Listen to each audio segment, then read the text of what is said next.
What's up, guys? Furuki Bros here, back with another video, and today for you guys, we're going to be looking at the comic book movies releasing in 2020.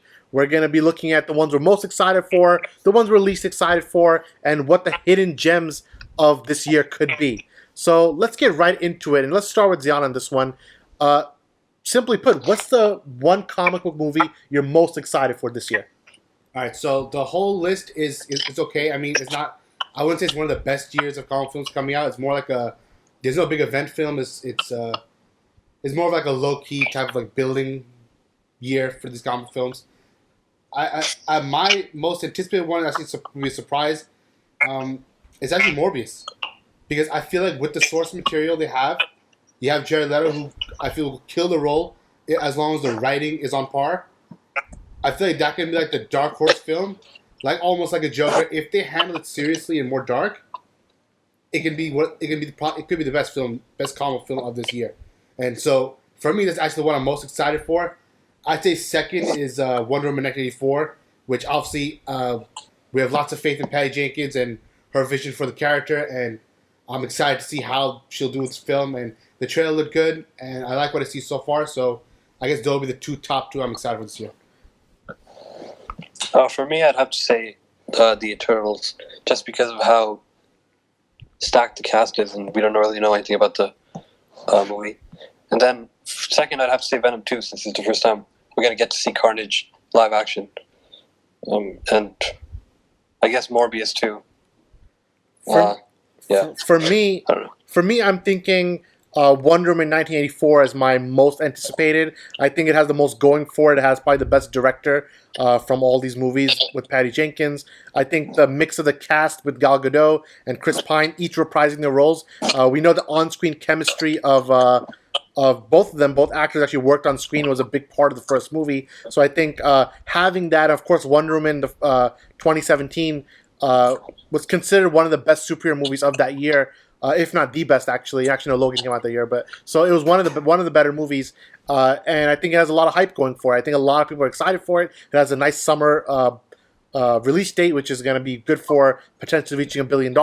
So I think it has everything going for it to being the one big event superhero movie of the year. So that's my number one, and at my number two, most excited would be Venom 2, just like Samir said, mostly because. Again, I'm a big fan of Andy Serkis. I think he's a very underrated director, and I think Tom Hardy with better material, with darker material, with a potential rated R script, will actually do much better. And of course, who doesn't want to see Carnage versus Venom? It's going to be a really good fight, and I think it's much better than Riot, who's the villain of the first movie. I think that was kind of bland. So I think we have everything going for Venom 2 actually being much better. So those are my two most anticipated movies this year. So my top two would probably be Wonder Woman 1984, for actually the reasons you said. So last year we got a bunch of like event films. So this year, no matter what actually comes out, especially because they're not event films and they're more like build up type movies, except maybe Black Widow, and that's one other case.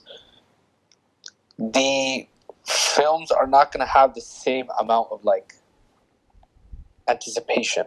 Like there's nothing here that's like Toy Story 4 or Avengers Endgame or even Joker. There's no movie in these that is going to be a film. It's going to be all like movies, basically.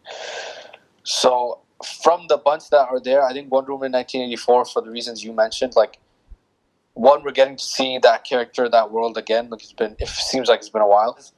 Birds of Prey looks like one of those, again, like rated R, super dark movies that's going to have fun in it. It's going to be like light as well, but I'm just interested to see the whole tone and the whole the action and how they kind of go about that. So those would be my two.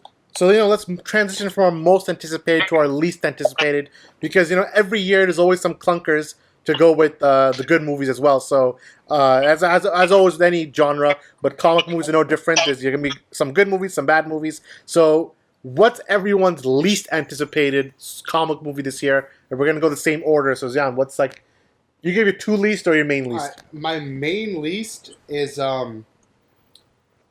probably Black Widow. And that's not, I'm not saying that that'll be a bad movie.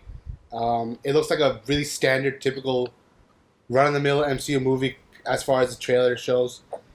So like, I don't have any. I'm not going in with high expectations. So like for the safest bet as what I'm probably gonna least enjoy, I would say Black Widow. But a close second would probably be New Mutants because one, I don't really know what's going on with that film. They say it's the director's original vision, but we know there's been a ton of reshoots. I mean, they said the same thing with Justice League. Oh, it's going to be the director's vision, and so a completely different movie came out. So I'd say that's probably my second least anticipated movie. I think it's going to be a train wreck, honestly. Samir, what about you? Black Widow, because it doesn't look good. It looks very bad. Everything about it is not that great. I'm not gonna lie. And then second would be New Mutants, because I don't know, I'm not really that excited for it. My thing is the same as Samir. It just looks bland, bad cinematography, bad color grading. Yeah, it's just like it looks like that's garbage. It looks that's like it looks like the for me, and my list is also Black Widow, like all three of you guys.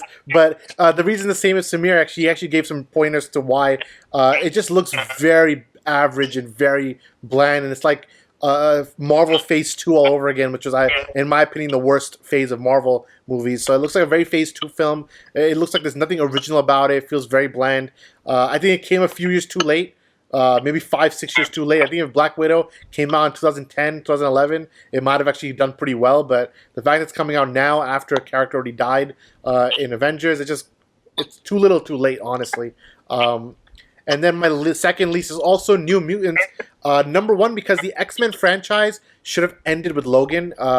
We can debate like we did our last podcast about Dark Phoenix and if we thought it was good or not, and it was all right. But I think Logan was the real ending of that franchise.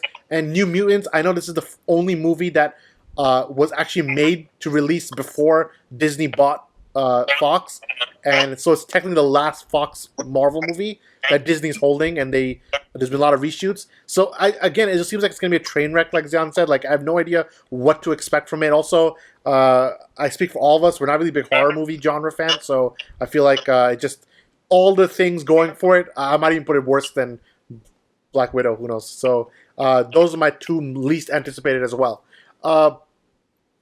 Last point. What will be the dark horse hidden gem of this year? Like, movie that no one sees coming and it might actually pull off something. Well, I already said mine, that's Morbius. I feel like it can be, if it's done right, if it's written right, it could be the best. For Morbius, the main thing going for is the cast. Like, Jared Leto is here with a chip on his shoulder after what happened to him with Joker. And I think he's going into this movie. This is his second comic book role now that he's left DC for Marvel.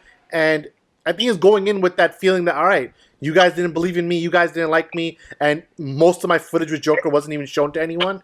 Well, let me show you what I do with Morbius, right? Who's a very dark character, very character Spider-Man. If you guys watch Spider-Man, the animated series, back in the day, Morbius is a huge role in that series. So easy way to catch up with the story. But I think Morbius would be my hidden gem, or Venom 2, of course, because you have so many things going for it. To be honest, none of them.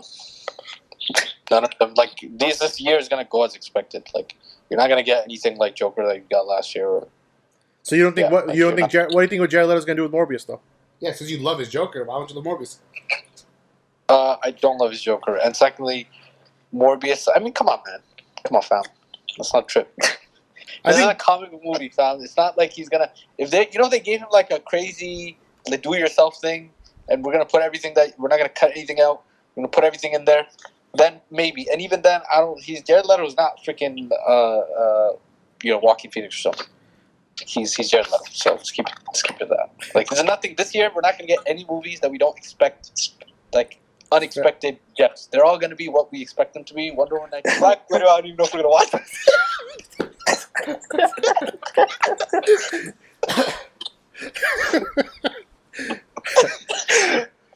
But yeah, like this year is gonna go as expected. Umar, there could be another secret Dark Horse movie that we never even mentioned on the list. You know what? I'm gonna go with Birds of Prey. I'm gonna hit you with Venom 2. Just Venom 2 has, because Tom Hardy and Andy Serkis are crazy.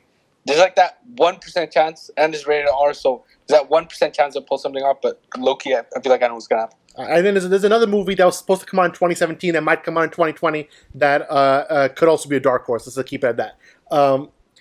If that movie comes out, that's obviously the dark horse flying trip. All right, so what do you guys think about all this? What movie are you most excited for in 2020? What superhero movie are you least excited for in 2020? Let us know in the comments below and join the debate.